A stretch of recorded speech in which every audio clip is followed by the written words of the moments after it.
They say the Wild West wasn't built by laws. It was carved by legends, soaked in blood and written in gunsmoke. Dust settled on the plains like memory itself, hiding stories no one dared to tell, until now.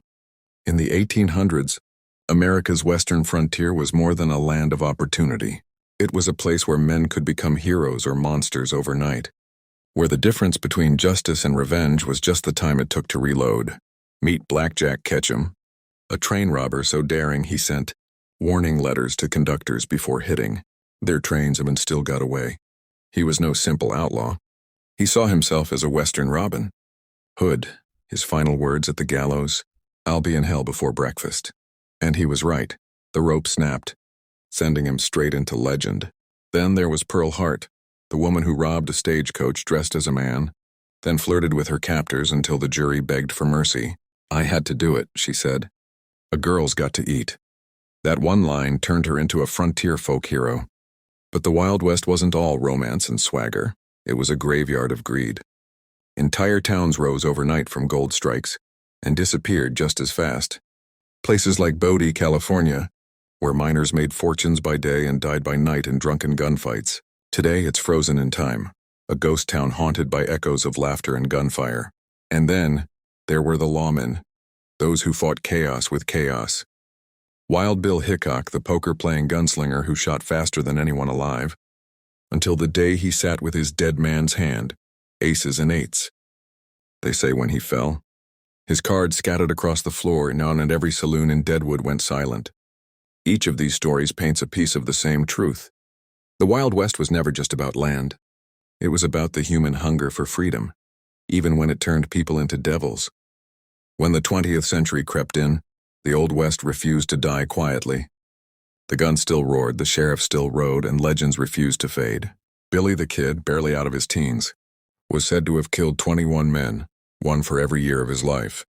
He laughed at death and danced at his own wanted posters. But when Sheriff Pat Garrett caught up to him in a dark room in Fort Sumner, it wasn't justice, it was betrayal. Billy's last words echoed, "Who is it?" Then a single gunshot ended an era. But the West had other ghosts, like Butch Cassidy and the Sundance Kid, outlaws who robbed banks with charm and never fired unless fired upon. When they fled to South America, many said they died in a Bolivian shootout. Others whisper they made it back home, rich and smiling. Then there was Bass Reeves, a man born into slavery who became one of the greatest lawmen the frontier ever knew. He arrested over 3,000 outlaws, including his own son. The stories say the Lone Ranger was inspired by him, yet his name was buried in history for decades, until now. As the railroad spread and the frontier closed, the West began to vanish. But legends never die. They ride on in every campfire story, every outlaw song, every whisper of wind through the canyon, narrator tone, emotional rise. So the next time you hear that lonely train whistle, remember, it's not just steel on tracks, it's the sound of history breathing. And if you've enjoyed this ride through dust, danger, and destiny, don't just pass on by, partner. Hit that subscribe button, ring the bell, and saddle up with us every week for more stories the history books tried to bury. Because out here in the Wild West, every echo tells a truth, and every legend starts with someone brave enough to listen. The frontier may have closed, but its spirit refused to die.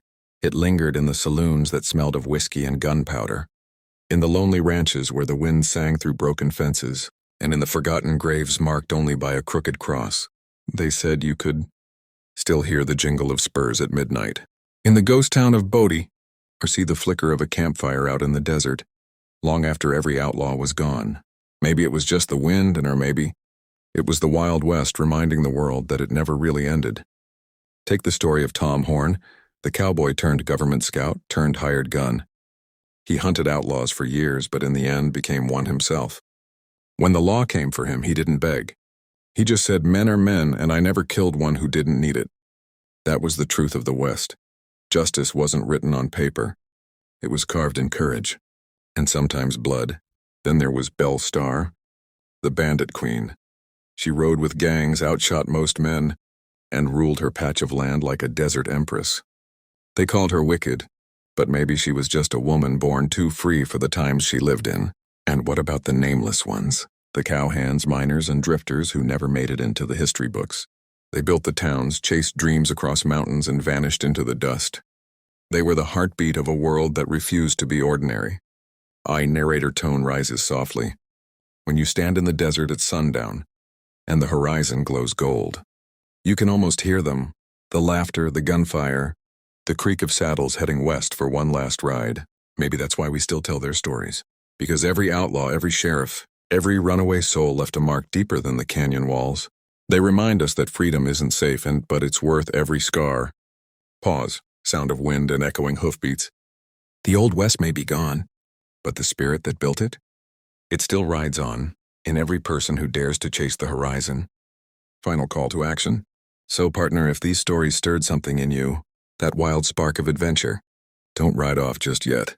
Subscribe to the channel, hit that bell, and join me again next week as we uncover more forgotten legends of courage, greed, and grit. Because out here, the past doesn't die. It just waits for someone brave enough to listen.